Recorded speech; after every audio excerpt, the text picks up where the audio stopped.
economista Augusto Espinosa.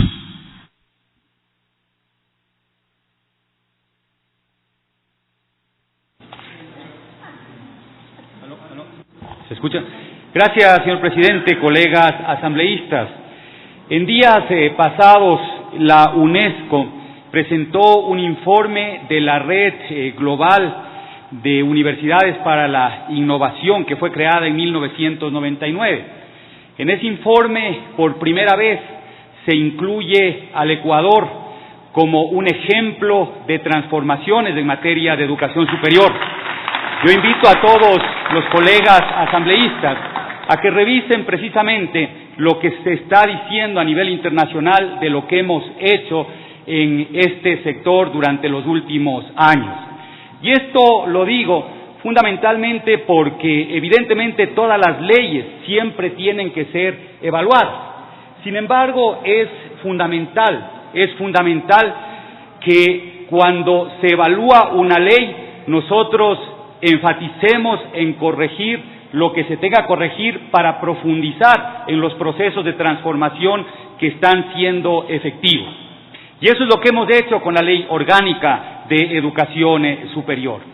Nosotros, cuando llegamos a la Asamblea en este periodo legislativo, encontramos que se había ya presentado al CAL un informe para primer debate, y en virtud de que durante los últimos meses de la campaña electoral en concreto se había analizado, se había puesto a debate nacional el tema de admisión a las universidades y escuelas politécnicas y el fortalecimiento de la formación técnica y tecnológica, la Comisión tomó la decisión de solicitar hacer un alcance a este informe para primer debate, y eso es precisamente lo que estamos haciendo el día de hoy. No sé si me ayudan con la presentación, por favor. Cuando nosotros hicimos esta solicitud, nos propusimos también una cosa. Nos propusimos hacer un informe que tenga mucha riqueza estadística, técnica y académica, de tal forma que a futuro, cuando se evalúe lo que estamos haciendo en este momento, se tengan los parámetros necesarios para hacer esa evaluación. Por eso, discúlpennos por lo extenso del informe, pero como ustedes vieron en cada uno de los puntos, se iba señalando cuál es el indicador o el objetivo que estamos persiguiendo, y en función de eso se podrá calificar si esta reforma a la ley es una reforma que cumple con lo que se propuso en un inicio. Hay dos temas, como les decía hace un momento, que son de enorme preocupación nacional. El primer tema, el que tiene que ver con la admisión y la nivelación. Se ha dicho, y de hecho es cierto, que el Ecuador no está brindando todas las oportunidades a nuestros jóvenes para continuar sus estudios a nivel superior.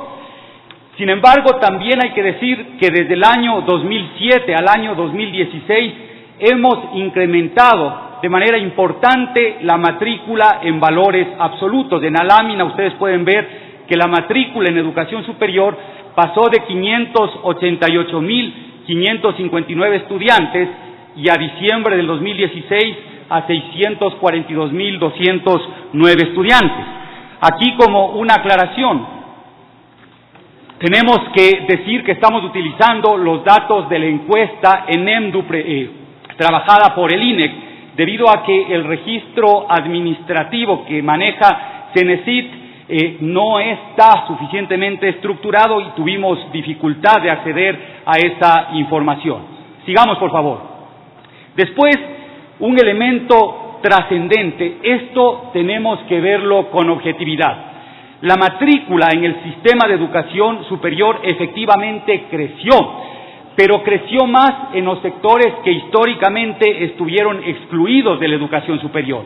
En la lámina ustedes pueden ver que, por ejemplo, el pueblo afroecuatoriano incrementó su tasa bruta de matrícula del 12.1% al 16.6%, el pueblo indígena del 7.5% al 13.2%, y la población con menores ingresos, el 20% de la población con menores ingresos prácticamente duplicó su tasa de matrícula. Esto es importante, aquí tenemos que poner mucho énfasis porque de esta manera se genera mayor igualdad y equidad. Sigamos, por favor.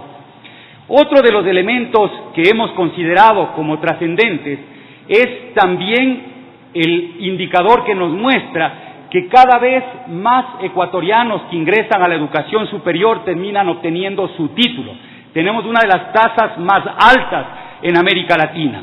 Se puede ver en el gráfico que en el 2007 el indicador nos decía que teníamos una tasa del 19.9%, en este momento tenemos una tasa del 25.5%. ¿Cómo se calcula este indicador? Se toma el número total de graduados en el año y se divide para la población entre 22 y 23 años. Este es el indicador estandarizado a nivel internacional y aquí en los datos ustedes lo que pueden ver es que el número de graduados se ha incrementado en el Ecuador. Tenemos 93.000 en el 2007 y tenemos en el 2015 149.500. Sigamos, por favor. Cuando hablamos de educación superior, no solo tenemos que hablar del acceso a la educación superior. Es importantísimo que ese acceso se haga a carreras con pertinencia. ¿Cómo se puede medir la pertinencia? La pertinencia se puede medir si es que usamos el indicador de empleo adecuado, es decir, ¿qué están haciendo los estudiantes que obtuvieron su título universitario?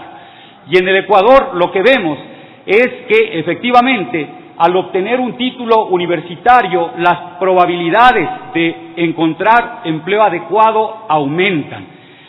A pesar de la situación difícil de los últimos años, ustedes pueden ver que la tasa de ocupación adecuada entre los jóvenes pasó en el 2007 de 40.4% al 2016 al 38.9%, una ligera reducción.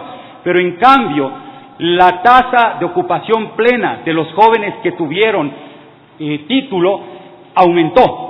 Más que la tasa de ocupación plena, la tasa de ocupación adecuada aumentó del 65.1 al 68.9.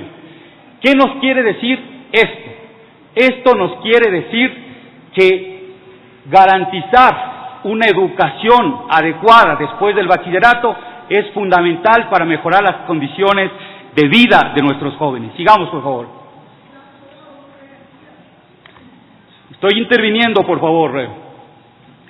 Entonces, ¿cuál es la solución a este tema, a esta necesidad de ampliar oportunidades?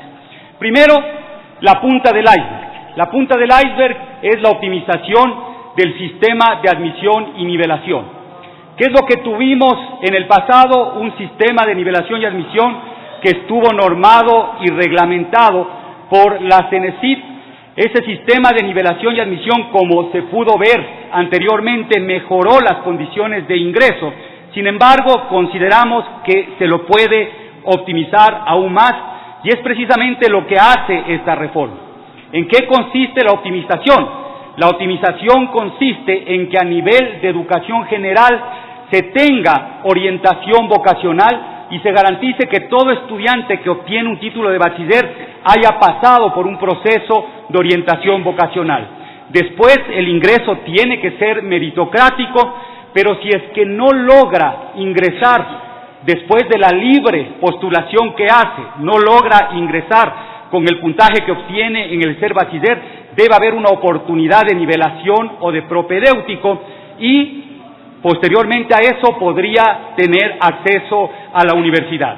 ¿Qué es lo que hemos hecho? Y ustedes tienen el texto, el documento con el texto completo. Lo que hemos hecho es clarificar el rol que juega cada institución y en función de eso optimizar el proceso de ingreso a la universidad.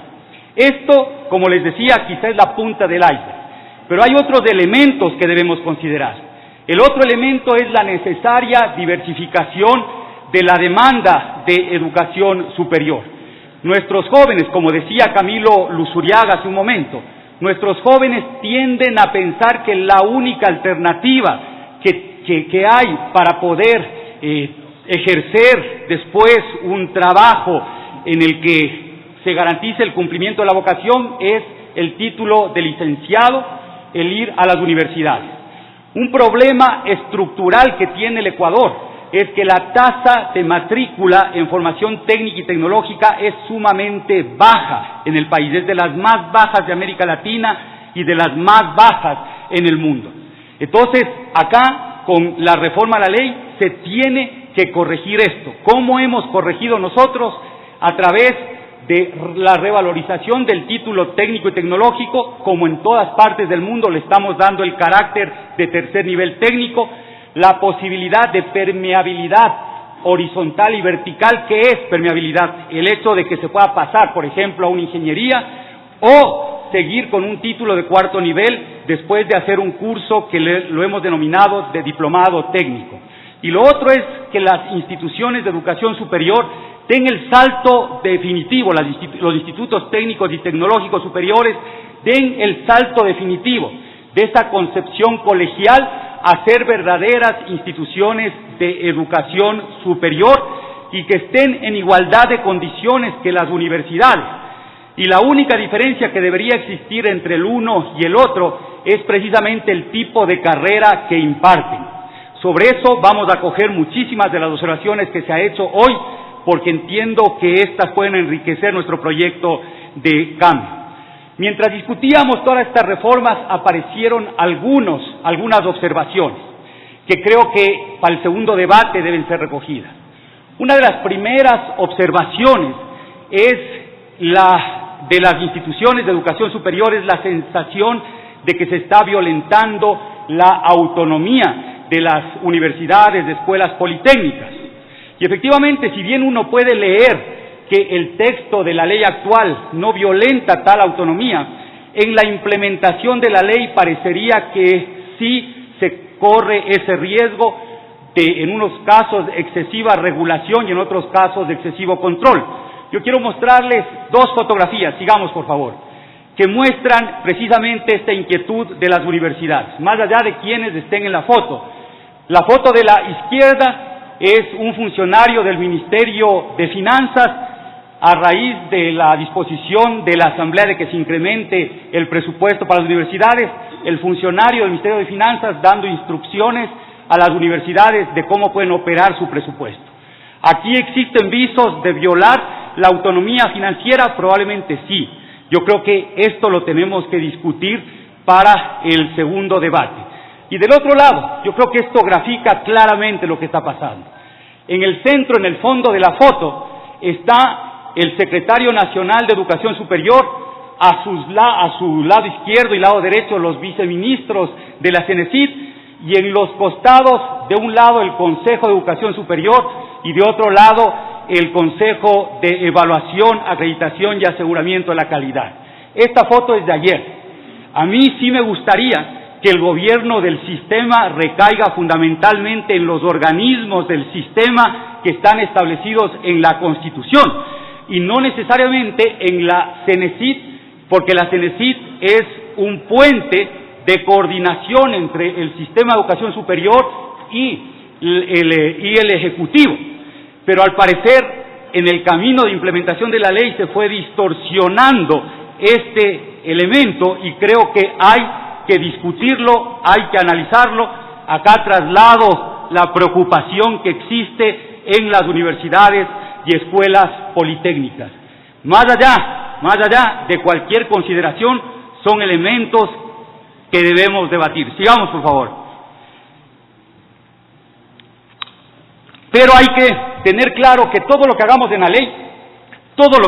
la ley, para posibilitar el acceso al sistema de educación superior, será insuficiente si no trabajamos en incrementar la oferta pertinente de la educación superior. Si, por ejemplo, hoy hablaríamos del libre ingreso, lo que tendríamos es nuevamente la universidad del pasado, en donde ingresan muchísimos, se gradúan muy pocos y la calidad es absolutamente pésima. Resolver el problema amerita ver esto de manera integral. Sigamos, por favor. Miren, ¿qué ha pasado en los últimos años? Tanto en educación superior pública como particular, los ingresos de las universidades han crecido sustancialmente. Sigamos, este es el gráfico de universidad pública, sigamos, por favor.